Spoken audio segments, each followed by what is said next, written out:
안녕하세요. 인생사 한 페이지입니다. 여러분, 이 장면 상상해 보세요. 고급 한식당, 명품, 한복을 차려입은 여자가 앉아 있습니다. 맞은편엔 기름때 묻은 작업복을 입은 남자가 들어섭니다. 그 순간, 여자의 입에서 나온 말, 저희 딸은요. 태어나서 전세살이 한 번도 해본 적 없거든요. 그리고 또 이런 말도 했습니다. 저러니까 안 되는 거지. 기본도 없어. 그 남자가 자리를 나서는 뒷모습을 보며 그 여자는 속으로 쾌재를 불렀습니다. 잘 됐다고. 저런 집안과는 엮이지 않는 게 맞다고. 그런데 있잖아요. 그 작업복 입은 남자. 알고 보니 지금부터 그 이야기 시작합니다. 봄볕이 내려앉은 경기도 외곽공단 골목. 낡은 철제 간판 하나가 바람에 살짝 흔들립니다. 박철수 금속가공. 글자 사이로 세월의 녹이 배어 있지요. 이른 아침 7시. 공장 셔터가 올라가는 소리가 골목을 깨웁니다. 박철수. 올해 58. 기름때가 밴 작업복 소매를 걷어 올리며 오늘도 묵묵히 기계 앞에 섭니다. 손등에는 수십 년치 노동이 새겨져 있습니다. 거칠고 굵고 투박합니다. 하지만 그 손으로 아들 하나를 반듯하게 키워냈습니다. 아들 박준혁, 30살. 철수가 세상에서 가장 잘 만든 것. 그것 하나로 충분했습니다. 준혁의 어머니는 준혁이 6살 때 떠났습니다. 눈이 많이 내리던 겨울밤. 교통사고였습니다. 철수는 그날 이후 단 한 번도 누군가에게 기대지 않았습니다. 올 시간이 없었습니다. 아침엔 도시락을 쌌고 저녁엔 숙제를 봐줬습니다. 명절엔 서툰 솜씨로 전을 부쳤습니다. 조금 탔지요. 그래도 준혁은 맛있다고 했습니다. 아버지, 전이 제일 맛있어. 철수는 그 말 한마디에 또 한 해를 버텼습니다. 공장은 처음엔 작았습니다. 기계 2대, 직원도 없이 혼자 시작했지요. 납품, 단가를 후려쳐도 버텼습니다. 거래처가 대금을 밀어도 버텼습니다. 버티다 보니 기계가 늘었고 직원이 생겼고 공장이 커졌습니다. 철수는 그 과정에서 단 한 번도 크게 폼 잡은 적이 없습니다. 여전히 같은 작업복, 같은 도시락통, 같은 골목. 아는 사람들은 압니다. 모르는 사람들은 그냥 지나칩니다. 그러던 어느 봄날 준혁에게서 전화가 왔습니다. 아버지, 저 결혼하고 싶은 사람 생겼어요. 상견례 날짜 잡아도 될까요? 철수는 잠시 말이 없었습니다. 수화기 너머로 공장 기계 소리가 웅웅 울렸습니다. 이윽고 낮고 굵은 목소리가 돌아왔습니다. 그래, 잡아라. 짧은 대답이었습니다. 하지만 그 안에는 오랜 기다림이 담겨 있었습니다. 철수는 전화를 끊고 기계를 다시 켰습니다. 여느 날과 다를 것 없는 오전이었습니다. 다만 그날 철수는 처음으로 달력에 동그라미를 쳤습니다. 상견례 날짜. 그 동그라미 하나가 오랫동안 조용했던 이 부자의 삶을 흔들어 놓으리라는 것을. 그때의 철수는 아직 알지 못했습니다. 상견례 날 아침이 밝았습니다. 준혁은 새벽부터 일어났습니다. 다림질한 셔츠, 새로 산 넥타이, 밤새 닦아둔 구두. 거울 앞에 서서 매무새를 몇 번이나 고쳤습니다. 손끝이 살짝 떨렸습니다. 설레는 건지 긴장되는 건지 아마 둘 다였을 겁니다. 아버지에게 전화를 걸었습니다. 아버지, 오늘 꼭 정장 입으셔야 해요. 꼭이요. 알았어. 걱정 마라. 짧고 단호한 대답. 준혁은 그 말을 믿었습니다. 늘 그랬듯 말이 없어도 해낼 거라 생각했습니다. 약속 장소는 강남구 청담동의 한 고급 한식당이었습니다. 수아의 어머니 김정숙이 직접 골랐습니다. 1인 코스 요리가 15만 원짜리인 곳이었습니다. 처음부터 기선을 잡겠다는 뜻이었는지도 모릅니다. 창밖으로 봄 가로수가 늘어서 있고 안으로는 오칠 병풍과 백자 화병이 놓인 반듯한 공간이었습니다. 정숙은 이미 와 있었습니다. 밝은 분홍빛 명품 한복, 목에는 굵은 진주 목걸이, 손목에는 금팔찌. 앉은 자리부터 값을 매기는 사람 특유의 기운이 흘렀습니다. 옆에 이병호가 말없이 앉아 있었습니다. 수아는 입술을 꼭 다문 채 입구 쪽을 바라보고 있었습니다. 준혁이 도착했습니다. 고개를 꾸벅 숙이며 인사를 건넸습니다. 정숙은 준혁을 위아래로 훑어봤습니다. 정장 차림이었지만 브랜드가 눈에 띄지 않았는지 가볍게 고개만 끄덕였습니다. 딱 그만큼만이었습니다. 그리고 잠시 후 문이 열렸습니다. 박철수가 들어섰습니다. 작업복이었습니다. 기름 자국이 옅게 밴 남색 작업복. 머리카락은 헝클어진 채였고 손등에는 씻어도 지워지지 않는 검은 기름이 남아 있었습니다. 공장에서 갑작스러운 기계 트러블이 생기는 바람에 옷을 갈아입을 시간이 없었습니다. 그는 최대한 서둘러 왔습니다. 그것으로 최선을 다한 사람이었습니다. 걸음걸이만큼은 흔들리지 않았습니다. 정숙의 얼굴이 굳었습니다. 순간 눈빛이 싸늘하게 가라앉았습니다. 입꼬리가 아주 미세하게 내려갔습니다. 옆에 앉은 이병호와 눈을 마주쳤습니다. 말은 없었지만 그 눈빛에는 이미 모든 것이 담겨 있었습니다. 이 사람이 맞아? 철수가 자리에 앉으며 인사를 건넸습니다. 처음 뵙겠습니다. 박철수입니다. 정숙은 고개를 까딱했습니다. 악수도 없었습니다. 눈도 제대로 마주치지 않았습니다. 이병호가 어색하게 손을 내밀었고 그것이 전부였습니다. 음식이 나오기도 전이었습니다. 정숙이 입을 열었습니다. 아버님은 어떤 일 하세요? 목소리는 정중했습니다. 하지만 그 안에 날이 서 있다는 걸 그 자리에 있던 사람이라면 누구나 느꼈을 겁니다. 공장 운영합니다. 공장이요. 정숙은 그 단어를 되뇌었습니다. 마치 예상했다는 듯이 남편과 다시 눈을 마주쳤습니다. 어떤 공장이요? 규모가 어떻게 돼요? 금속, 가공입니다. 그럭저럭 운영하고 있습니다. 그럭저럭이요. 정숙이 낮게 되풀이했습니다.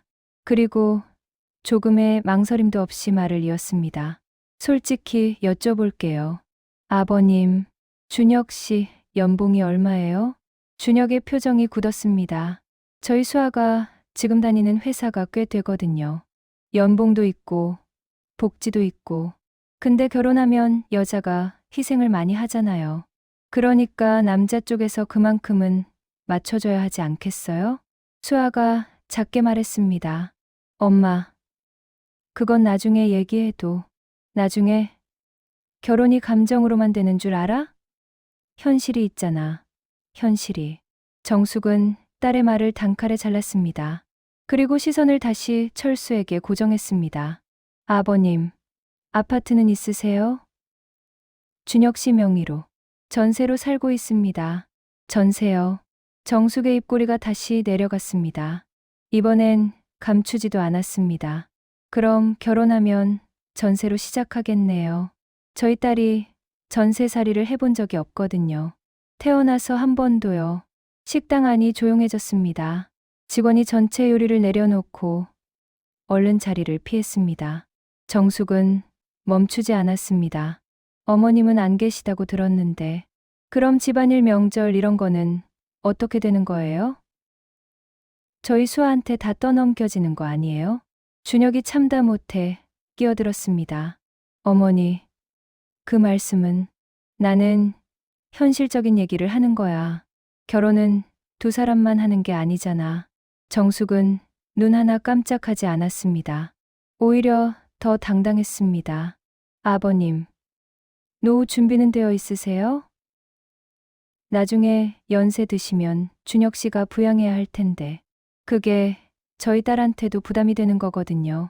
그 말이 떨어지는 순간이었습니다. 철수가 들고 있던 숟가락을 천천히 내려놓았습니다. 소리 하나 없이 아주 천천히. 정숙은 아랑곳하지 않고 계속했습니다.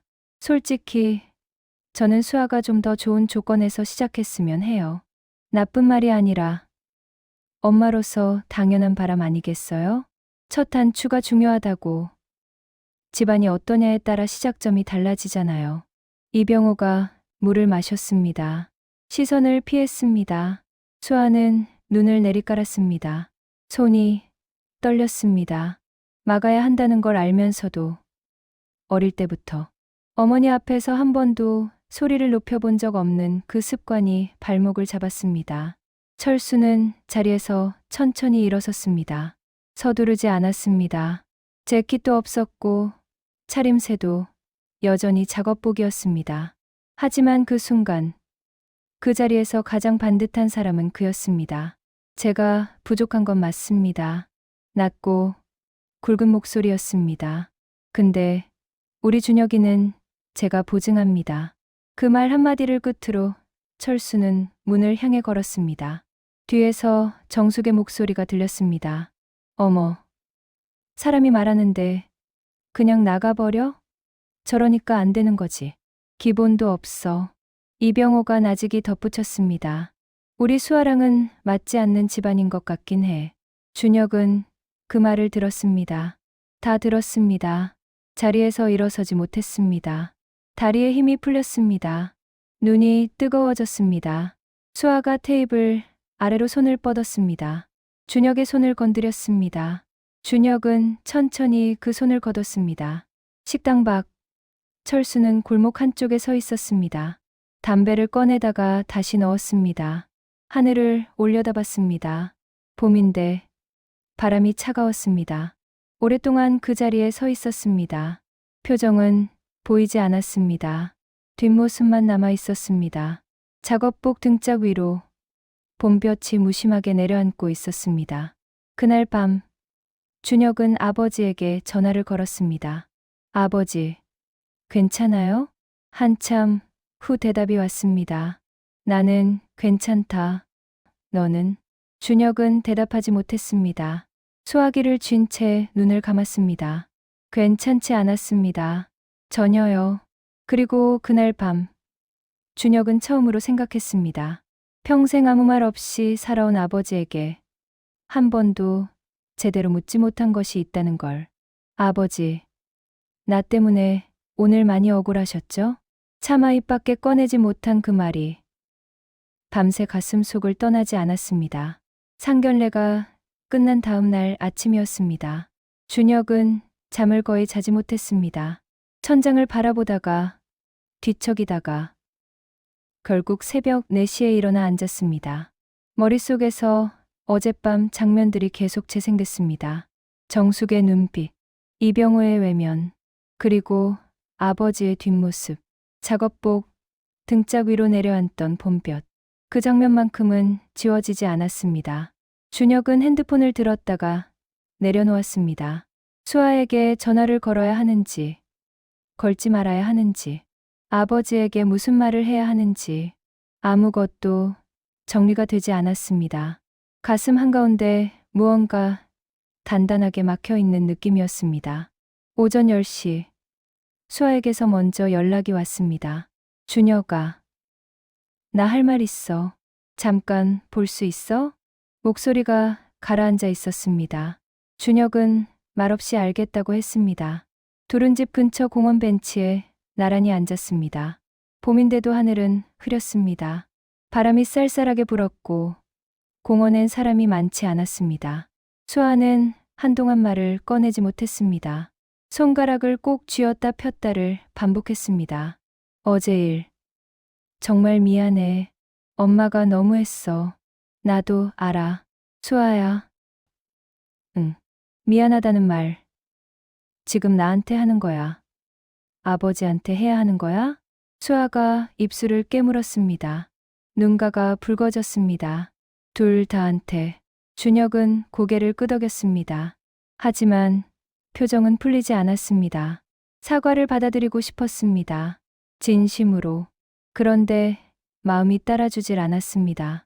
어제 아버지의 얼굴이 자꾸 떠올랐습니다. 수십 년을 묵묵히 살아온 사람이 식당 한켠에서 수저를 내려놓던 그 순간. 그건 단순한 무례가 아니었습니다. 한 사람의 삶 전체를 외모 하나로 판단해버린 것이었습니다. 나는 괜찮아. 근데 수아야, 솔직하게 물어볼게. 응. 너네 부모님, 앞으로도 우리 아버지, 그렇게 볼 것 같아?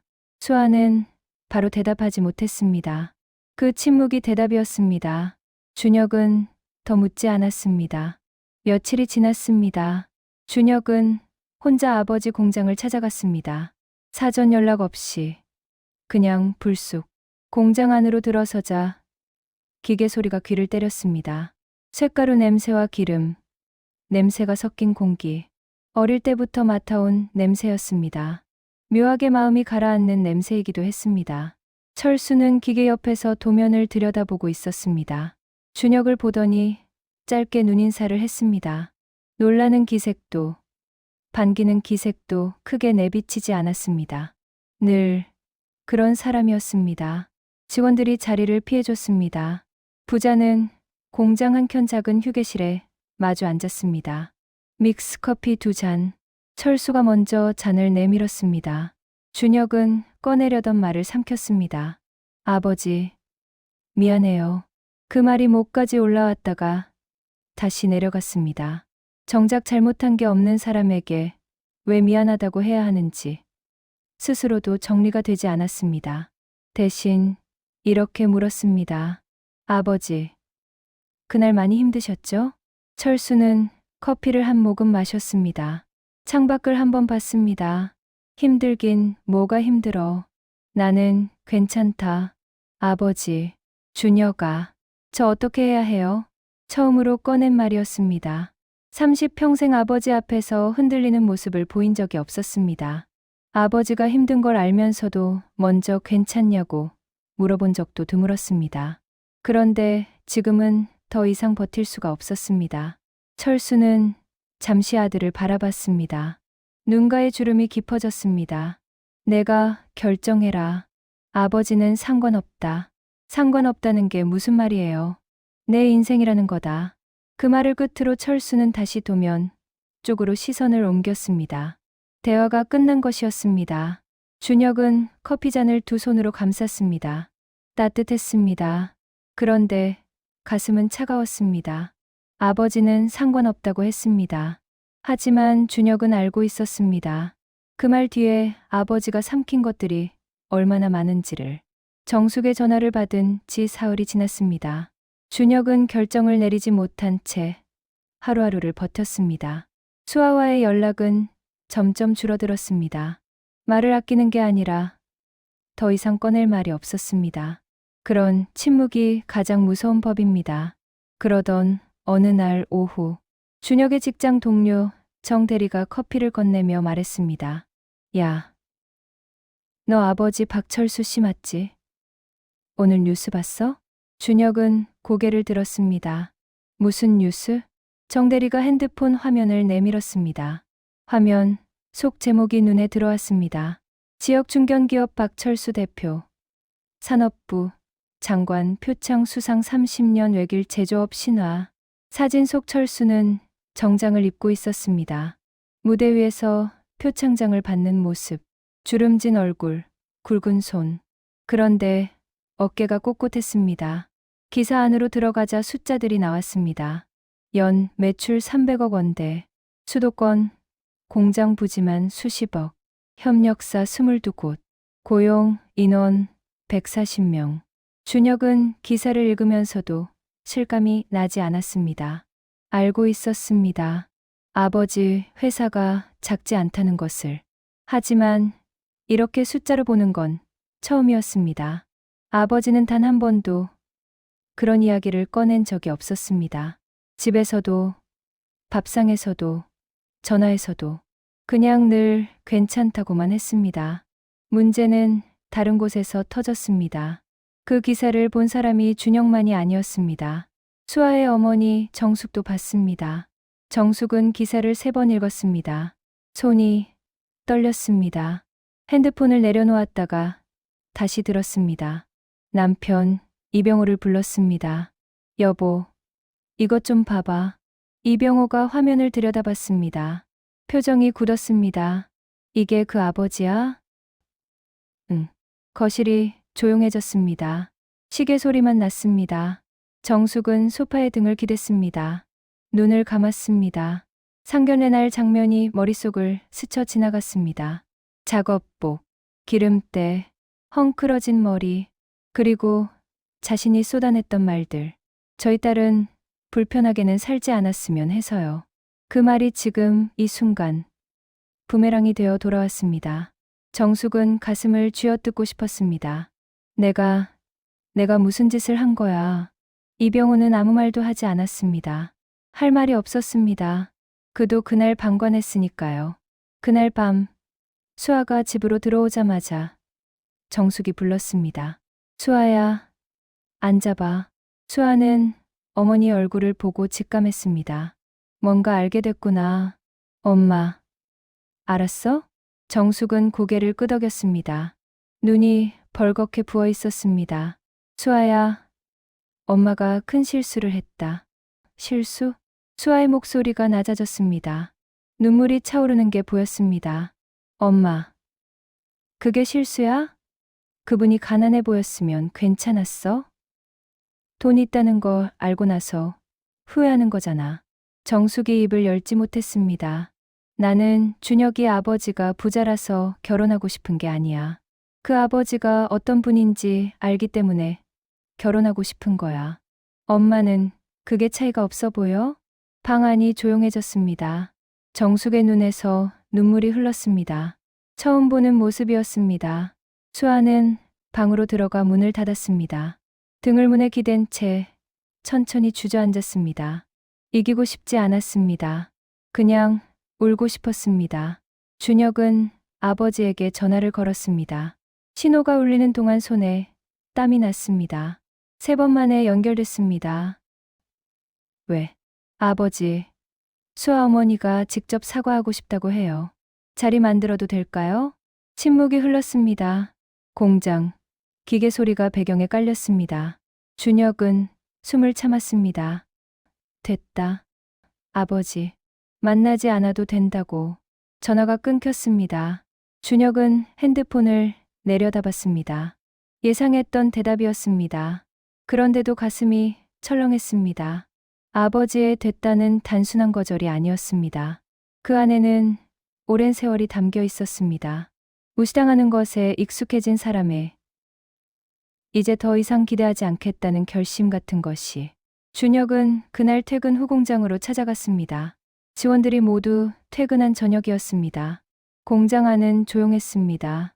기계들이 멈춰 있고 형광등 하나만 켜진 채 철수는 혼자 작업대 앞에 앉아 부품 하나를 손으로 다듬고 있었습니다. 아무도 없어도 일을 하는 사람이었습니다. 준혁이 들어서자 철수가 고개를 들었습니다. 아무 말 없이 옆 의자를 발로 끌어당겼습니다. 앉으라는 뜻이었습니다. 부자는 한동안 말이 없었습니다. 철수는 손을 움직이고 준혁은 그 손을 바라봤습니다. 굵고 거친 손, 어릴 때부터 봐온 손. 이 손이 자신을 키웠습니다. 이 손이 회사를 만들었습니다. 이 손을 보고 누군가는 무시했습니다. 준혁이 먼저 입을 열었습니다. 아버지, 왜 한 번도 말 안 했어요? 회사가 이렇게 큰 거. 철수가 손을 멈췄습니다. 말해서 뭐 해. 그랬으면 그날 그런 일은 없었잖아요. 철수가 준혁을 바라봤습니다. 눈빛이 조용했습니다. 준혁아, 내가 돈 있다고 대접받는 거. 나는 싫다. 사람이 사람한테 잘 대하는데 이유가 있으면 안 되는 거야. 준혁은 말문이 막혔습니다. 그날 그 자리에서 나는 그냥 내 아버지였어. 그것만으로 충분히 대접받았어야 했어. 공장 안이 조용했습니다. 형광등이 미세하게 깜빡였습니다. 준혁은 눈이 뜨거워졌습니다. 이 사람이 이렇게 생각하고 있었구나. 돈이 없어서 무시당한 게 억울한 게 아니었습니다. 사람으로서 대접받지 못한 것이 상처였습니다. 그로부터 일주일 후 아무도 예상하지 못한 일이 벌어졌습니다. 정숙이 혼자 공장을 찾아왔습니다.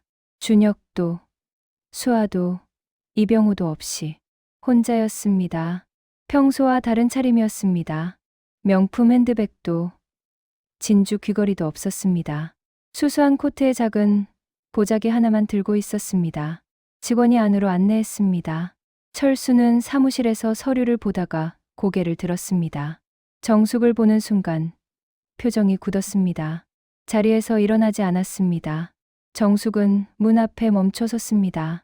그리고 천천히 고개를 숙였습니다. 허리가 꺾이도록. 오랫동안 아버님, 제가 정말 잘못했습니다. 목소리가 떨렸습니다. 그날 제가 한 말들 변명할 수가 없어요.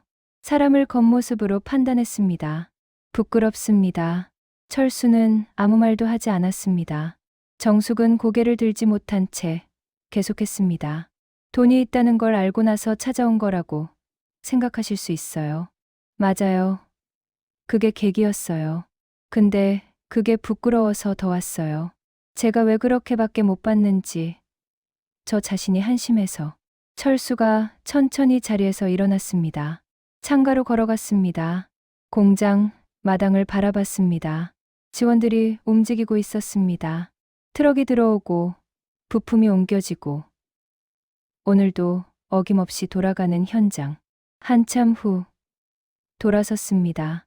앉으세요. 짧은 말이었습니다. 정숙이 천천히 의자에 앉았습니다. 철수가 직접 종이컵에 물을 따라 내밀었습니다. 나도 할 말이 있어요. 정숙이 고개를 들었습니다. 그날 내가 작업복 입고 간 건 사실 공장에 일이 생겨서였어요. 근데 있잖아요. 철수가 잠시 말을 멈췄습니다. 설령 내가 진짜 가난한 사람이었어도 그랬으면 안 되는 거였어요. 정숙의 눈에서 눈물이 흘렀습니다. 이번엔 후회가 아니었습니다. 진짜 부끄러움이었습니다. 그 차이를 정숙 자신도 느꼈습니다. 그날 저녁 준혁에게 아버지에게서 문자가 왔습니다. 수아 어머니 다녀갔다. 준혁이 급히 답했습니다. 어떻게 됐어요? 잠시 후 답장이 왔습니다. 밥 한번 먹자고 했다. 준혁은 핸드폰을 가슴에 꼭 안았습니다. 눈을 감았습니다. 그 문자 한 줄이 지난 몇 주의 무게를 한꺼번에 녹이는 것 같았습니다. 봄이 깊어지고 있었습니다. 공장 골목 담벼락 아래 이름 모를 꽃 한 송이가 피어 있었습니다. 아무도 심지 않았습니다. 그냥 거기서 피어났습니다. 볕이 드는 곳을 찾아 조용히. 박철수는 오늘도 작업복을 입습니다. 달라진 건 없습니다. 같은 공장, 같은 골목, 같은 아침. 하지만 이제 그 작업복이 달라 보이는 사람이 한 명 늘었습니다. 사람은 겉으로 읽히지 않습니다. 시간이 지나야 보이는 것들이 있습니다. 그리고 그것을 너무 늦게 알아버렸을 때 후회는 가장 깊어집니다. 여러분은 이 이야기에서 누구의 마음이 가장 와닿으셨나요? 작업복 입은 아버지 철수였나요? 사랑과 가족 사이에서 갈등한 준혁이었나요? 아니면 뒤늦게 자신의 편견을 마주한 정숙이었나요? 우리는 살면서 얼마나 많은 박철수를 그냥 지나쳐 왔을까요? 댓글로 여러분의 이야기를 들려주세요. 오늘도 끝까지 함께 해주셔서 진심으로 감사합니다.